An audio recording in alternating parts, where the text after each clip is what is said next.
Columnas políticas.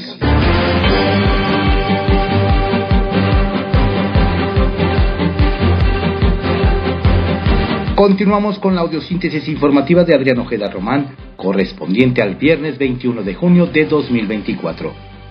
Demos lectura a algunas columnas políticas que se publican en algunos diarios de circulación nacional. En privado, por Joaquín López Dóriga, que se publica en el periódico Milenio. El más claro mensaje de Claudia. El más importante mensaje que ha mandado la presidenta electa Claudia Sheinbaum de cómo será su gobierno es lo de la continuidad con cambio. Cambio que confirmó ayer con la designación de los primeros 6 integrantes de su gabinete, donde prevalece la ciencia, la preparación y la crítica, que es un desmarque con su personal estilo de gobernar. Juan Ramón de la Fuente a Relaciones Exteriores, su actual titular, Alicia Bárcena, a Medio Ambiente, que siempre ha sido lo suyo. A Agricultura, un profesional exfuncionario de la FAO, Julio Verdeguer. En lo que será la nueva Secretaría de Ciencia, Tecnología, Humanidades e Innovación, a Rosaura Ruiz. En Economía, Marcelo Ebrard. Y como consejera jurídica de la presidencia, a Ernestina Godoy. Ayer hablé con cada uno de los 6, y todos dejaron en claro el mensaje que Sheinbaum mandó, que sí habrá continuidad del proyecto de la 4T, pero con cambio real. Los puros nombres ajenos a López Obrador lo confirman. De la Fuente marcó muy claramente el respeto, sin excepciones de persona, a los principios fundamentales de la política exterior mexicana. Alicia Bárcena, la necesidad impostergable de dar batalla contra el cambio climático. Julio Verdeguer, el replanteamiento del desarrollo del sector agropecuario y la recuperación de la actividad pesquera y de acuacultura. Con Rosaura Ruiz en la nueva secretaría, que desaparecerá lo que queda del CONACYT, la recuperación de la ciencia, hoy desdeñada por la ideología. Con Marcelo Ebrard en la negociación del TEMEC, al igual que de la Fuente, ante el riesgo de que Donald Trump gane las elecciones, y aún con él, de que Biden alcance un segundo periodo en el que todos los presidentes de Estados Unidos se radicalizan.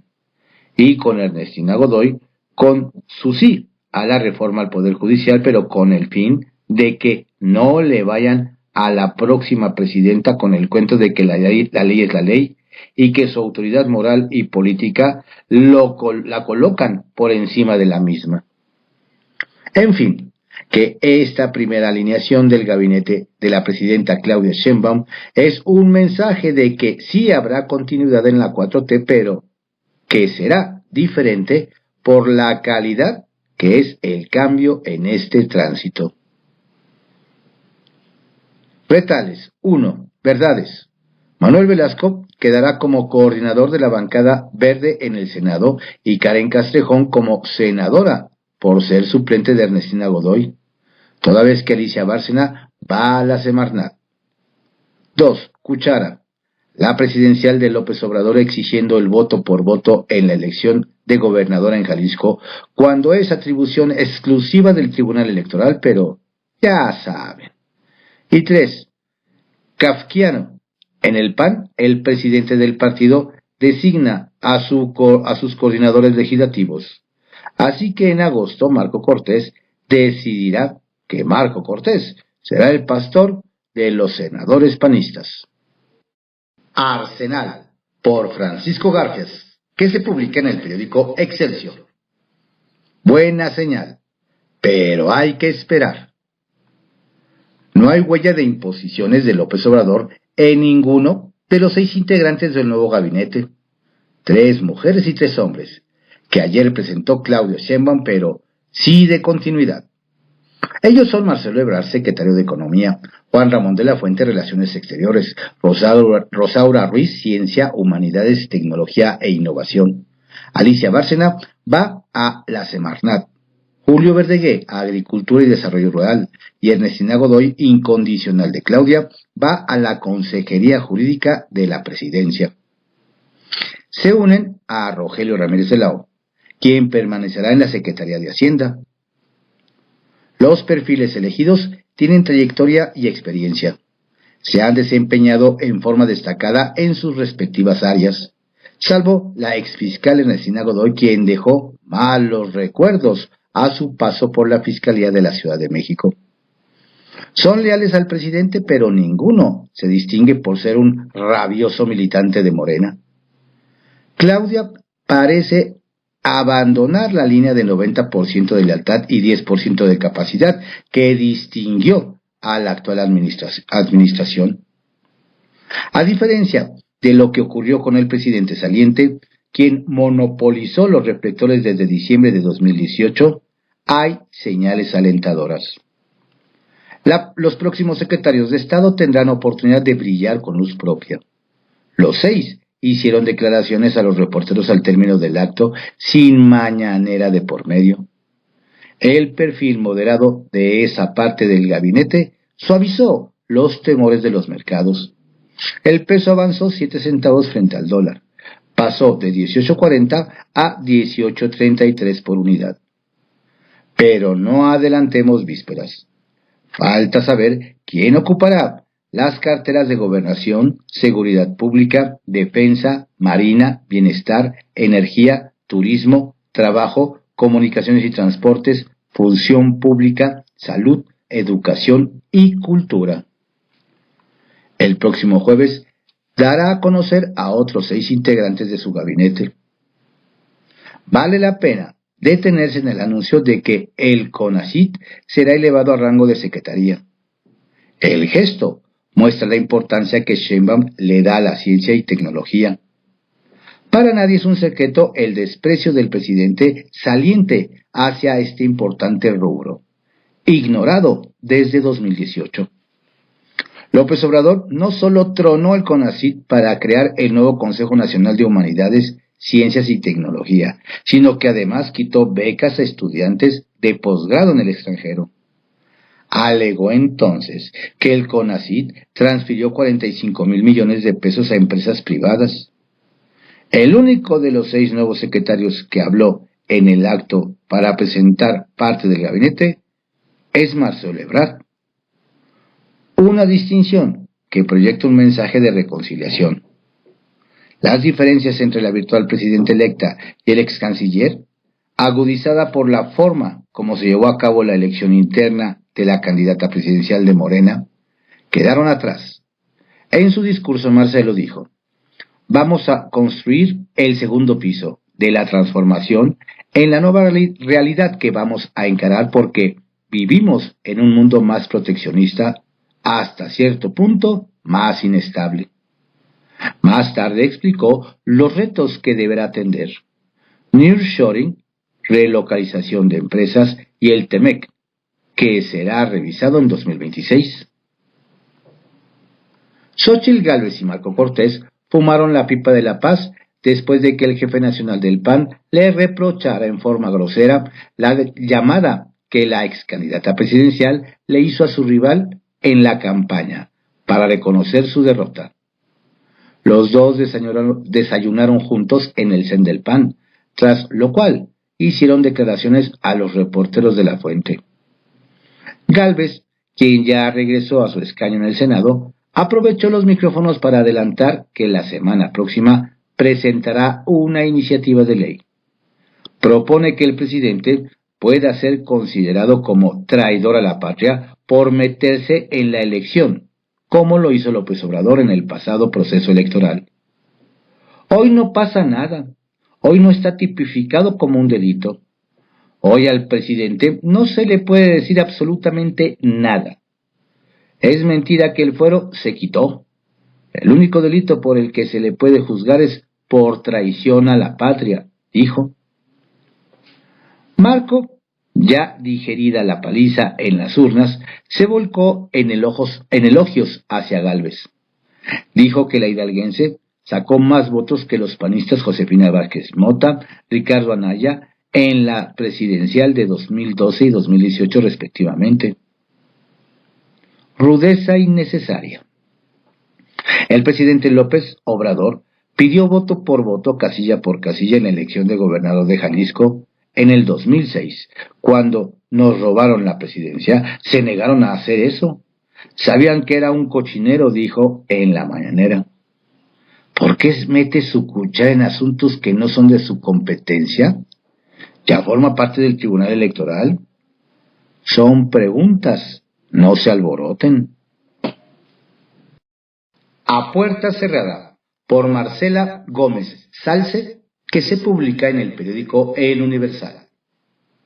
El primer trazo de Sheinbaum.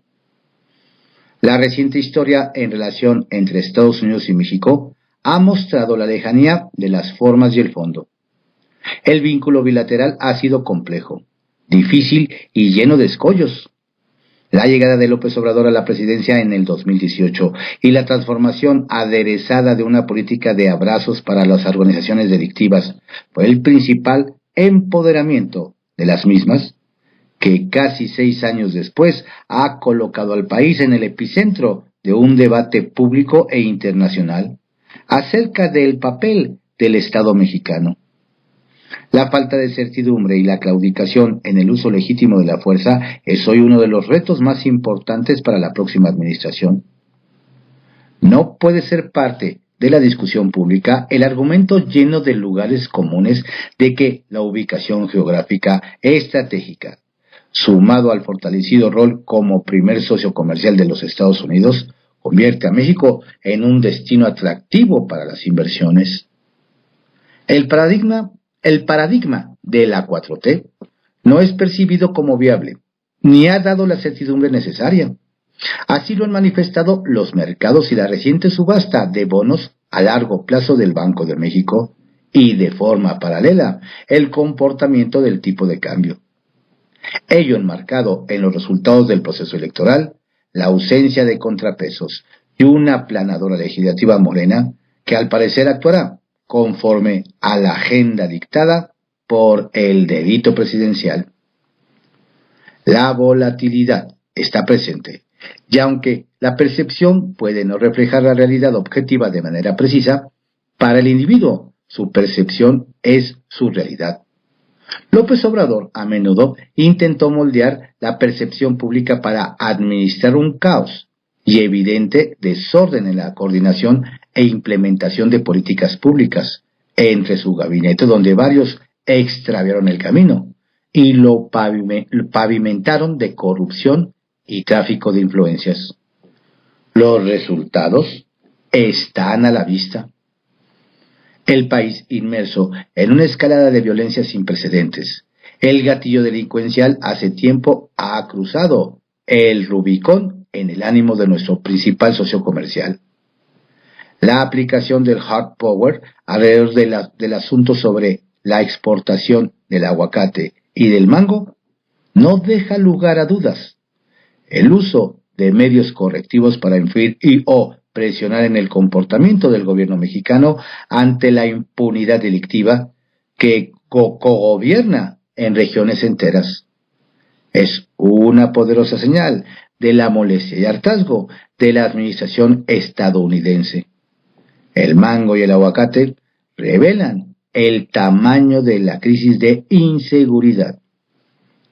¿Cómo hablar de nearshoring, de una política industrial y de ser un país atractivo para la inversión? El desafío para dar certidumbre es descomunal. Se entienden así los primeros nombramientos que Sheinbaum anunció el día de ayer. El primer trazo de un gabinete que luce moderado y premeditado para enviar señales y tranquilizar un mercado que muestra nerviosismo en el cacaraqueado Plan C, por el tamaño del déficit, pero en cierta medida también por el torbellino de elección presidencial de los Estados Unidos en noviembre, la revisión del TEMEC y sus secuelas en la región. ¿Será suficiente el anuncio para apaciguar las formas y el fondo de las aguas en las esferas financieras y en la burbuja política? Gran Angular, por Raúl Rodríguez Cortés, que se publica en el periódico El Universal. La DEA destapará corrupción en aduanas. Fuentes cercanas a la DEA aseguran a esta columna que van muy avanzadas las investigaciones que realiza la Agencia Antidrogas estadounidense a exdirectivos de lo que fuera la Administración General de Aduanas, dependiente del SAT, y que ahora es la Agencia Nacional de Aduanas de México, ANAM, órgano administrativo desconcentrado de la Secretaría de Hacienda. Los resultados de esas investigaciones, previsiblemente escandalosas por involucrar a un cártel del narcotráfico, estarían por darse a conocer muy pronto porque ya quedaron integrados los expedientes de dos exdirectores del ANAM, fortalecidos con información y declaraciones que incluyen testimonio de otros dos exdirectores de esa misma institución. Estos últimos fueron presionados y amenazados en su momento a grado tal que uno de ellos, Rafael Marín Mollinedo, de diciembre de 2022 a junio de 2023, debió irse del país por seguridad, para lo cual fue nombrado embajador de México ante la Organización Mundial de Comercio, OMC. Y el otro, Ricardo Agüed, mayo de 2019 a abril de 2020, optó por refugiarse como presidente municipal de Jalapa y ha sido invitado a asumir la Secretaría General de Gobierno de Veracruz por la mandataria electa Rocío Nale. Ambos ex servidores públicos prefirieron renunciar que ser cómplices de la corrupción y presuntos vínculos con el crimen organizado que en Estados Unidos y en México les atribuyen a exadministradores de aduanas. De acuerdo con las fuentes consultadas, la DEA también cuenta con la colaboración de la Agencia Nacional de Aduanas de México, ahora dirigida por el general retirado André Georges Foulon, y que realiza una limpia de las estructuras operativas que habrían sido infiltradas por el crimen organizado, algunas de las cuales todavía siguen en operación. Según se pudo indagar, los detalles de esta información se darán a conocer en unas semanas, lo que se estima será un escándalo tanto para el actual gobierno como para el entrante, porque las investigaciones involucran directamente al cártel de Sinaloa y ponen especial énfasis en la protección otorgada por policías locales. Uno de los participantes en las indagatorias estadounidenses afirma que al menos uno de los dos exdirectores investigados ha contactado con las autoridades del vecino país a fin de limpiar su expediente. La investigación forma parte de una serie de indagatorias que se realiza en Estados Unidos ante el creciente tráfico de fentanilo y de que las que se dio parcial cuenta en días recientes cuando el fiscal general de Los Ángeles, Martín Estrada, presentó en conferencia de prensa con Ann Milgram, titular de la DEA, avances de la investigación internacional contra el tráfico de fentanilo, que involucra al cártel de Sinaloa y a empresas dedicadas al lavado de dinero en China. Informaron que se desarticuló una red de lavado de dinero que operaba en la metrópoli angelina, desde donde enviaron a bancos chinos dinero por un monto de $50 millones obtenidos por venta de fentanilo. El hilo de las investigaciones llega a los hijos de Joaquín El Chapo Guzmán, los llamados Chapitos, cuyo jefe de seguridad, Néstor Isidro Pérez alias El Nini, fue detenido y extraditado a Estados Unidos en mayo pasado. Los primeros señalamientos serios de corrupción e infiltración criminal en las aduanas del país sobre dos exdirectores de aduanas fueron hechos a AMLO en 2019 por la entonces directora del Servicio de Administración Tributaria, Margarita Ríos Farjad, actualmente ministra de la Suprema Corte de Justicia de la Nación. Las señales del gabinete de Sheinbaum. La designación formal de las primeras 6 personas que conformarán su gabinete legal envía varios mensajes que no estaría de más enumerar. 1. Prudencia y eficiencia. A ninguna de las personas nombradas puede escatimársele su experiencia política ni sus reconocidas credenciales profesionales y de formación académica.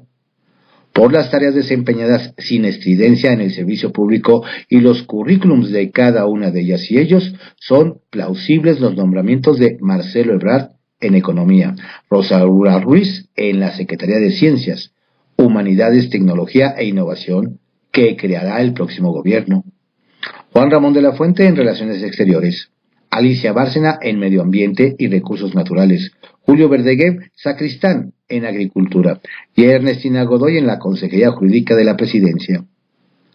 2. Atención a la coyuntura internacional. Es el caso de Juan Ramón de la Fuente en la Cancillería y de Marcelo Ebrard en Economía. Tocará a ambos lidiar con un nuevo gobierno de Estados Unidos, muy probablemente el de un reelecto Trump, con quien uno y otro ya lidiaron desde Relaciones Exteriores y desde la representación de México en Naciones Unidas, con la conflictiva e incluso violenta lucha que podría desatarse tras la las polarizadas elecciones en el vecino del norte. Con la revisión en 2027 del TEMEC, con el giro ideológico hacia la ultraderecha que se registra en Europa y con dos guerras de peligrosísimo potencial, la invasión de Rusia a Ucrania y la de Israel a Gaza. 3. Libertad de decisión. No se ve, por la trayectoria y el perfil de los personajes, que sus nombramientos sean imposiciones de AMLO. Sheinbaum, por lo visto, ha operado con toda libertad, al menos estos 6 nombramientos. Todos los personajes, eso sí, en línea con la segunda parte de una 4T iniciada por López Obrador y que la virtual presidenta electa ha dicho abiertamente que continuará. 4. Definición de prioridades. Es el caso de la decisión de Sheinbaum de darle mayor peso a la ciencia y a la innovación tecnológica, con la creación de una nueva secretaría, y la de encargar el crucial tema de medio ambiente a Alicia Bárcena, una especialista en la materia que, a su paso por organismos internacionales y la Cancillería mexicana, ha logrado una gran interlocución mundial, factor primordial para atender temas globales como el cambio climático. 5. Unidad partidista. Claramente reflejada en el nombramiento de Marcelo Ebrard, quien le disputara la candidatura presidencial, e incluso la cuestionará, asperezas que Sheinbaum bien ha sabido limar para aprovechar en favor de su proyecto un activo de primera, como lo es el ex canciller. ¿O acaso sea nada más la recomendación de Maquiavelo al príncipe de siempre mantener cerca a tu enemigo? Ya está, además, la designación de Rogelio Ramírez de la O en la Secretaría de Hacienda, pero ya conoceremos más nombramientos el próximo jueves. Muchos de ellos cruciales: Gobernación, Seguridad Pública, Defensa y Marina, entre otros. Instantáneas. Fue el teléfono de Juan Luis. Pues resulta que la voz de la virtual presidenta electa Claudia Sheinbaum llegó a la Corte y se escuchó durante la sesión de ayer del Pleno, hacia los nombramientos de 6 integrantes de su gabinete. Los ministros sorprendidos buscaban de dónde venía el audio que finalmente fue cerrado desde la cabina de producción del canal judicial. Primero se pensó que era la tableta de la ministra Ríos Farjat, quien no pudo ocultar la risa que el hecho le causó, al igual que a Javier Lainez y Alberto Pérez Dayán. Pero Ríos Farjat aclaró más tarde que ella no usa tablet, que sus documentos y tarjetas para la sesión los lleva en una carpeta. Y fue así que se supo finalmente que fue el teléfono del ministro Juan Luis Gutiérrez Alcántara, Carrancá, quien por esa vía quería enterarse en vivo de los nombramientos del gabinete presidencial que tenía lugar en esos momentos. 2. Perfil. Para la ciudad participante activa y de tiempo completo en la campaña de Clara Brugada por la Ciudad de México, Dunia Loudlo operó la iniciativa ciudadana, La Ciudad que Soñamos, en la que se recibieron muy diversas propuestas y opiniones de capitalinos para ser tomadas en cuenta por la virtual gobernante capitalina. Seguramente veremos a Loudlo en el gabinete de la nueva administración en la capital del país. A ver si ahora sí. Una nueva estimación hizo ayer el director de Pemex, Octavio Romero Oropesa. La refinería Olmeca de Dos Bocas, Tabasco, comenzará a operar a plena capacidad en julio. No dijo si a principios, a mediados o a fines. La refinería Olmeca fue inaugurada en su etapa constructiva en julio hace 2 años, pero desde entonces no se ha hecho un anuncio formal del inicio de operaciones.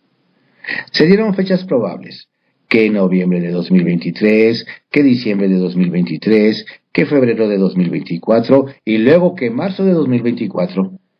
La refinería tiene una capacidad de 340,000 barriles diarios de procesamiento de crudo para producir un total de 280,000 barriles de petrolíferos, entre ellos gasolina.